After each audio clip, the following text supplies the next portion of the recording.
Today I'm going to make a speech about neighborhood. Neighborliness, the forgotten neighbor. Imagine that you don't have enough coffee to make for your guests. Who do you ask for some? Or imagine that you are sick and need someone to make some soup for you. Who do you ask to come?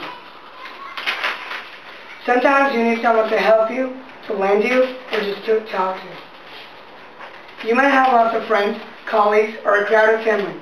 However, you probably live far from them, at least not in the same building site. And let me tell you about my apartment block. In the mornings, my mom has her Turkish coffee without me at store. She usually goes to the market with the woman who lives on the second floor. When we have run out of sugar, she asks me to borrow from the family who live on the fourth floor. Our next door comes to us when there's a football match on TV. You can do all of them with your family members and friends, of course, but not so often.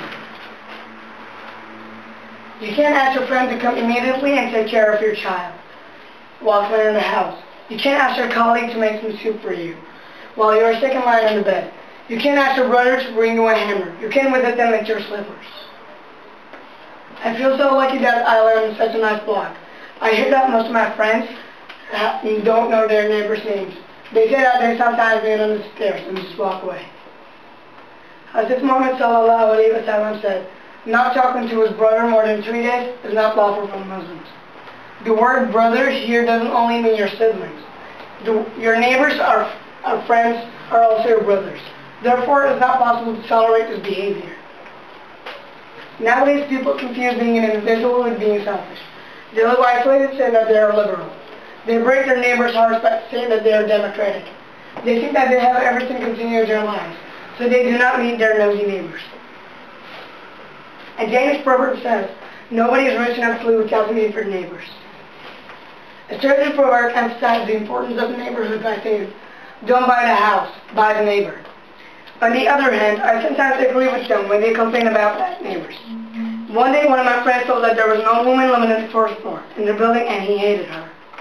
She was so noisy and nasty. She gossiped all the time. She didn't clean her part of the stairs, or she didn't let anything. Therefore, nobody even liked her and visited her on religious festivals. When I went home, I told my dad about this thing and said that I agreed with him. My dad told me a story and I want to share it with you. Imam Azam was living in Kufa, Iraq.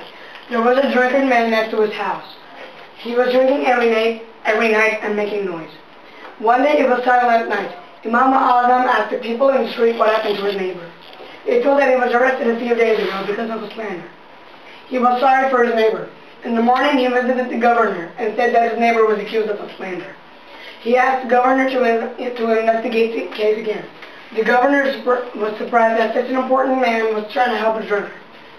The governor investigated again, and it was understood that he was innocent. When the drunkard neighbor went out, he saw Imam Azam waiting for him on his horse.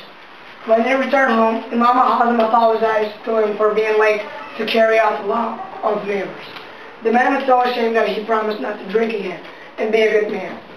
Then I understood the importance of being tolerant and patient. Your neighbors may be bad, but you should always be a good neighbor. I want to end my speech with another heading. If anyone's neighbor goes to bed hungry while he sleeps full, he isn't a real Muslim. Don't forget, your neighbors are the closest to you. They're just next door. And thanks for listening to my speech.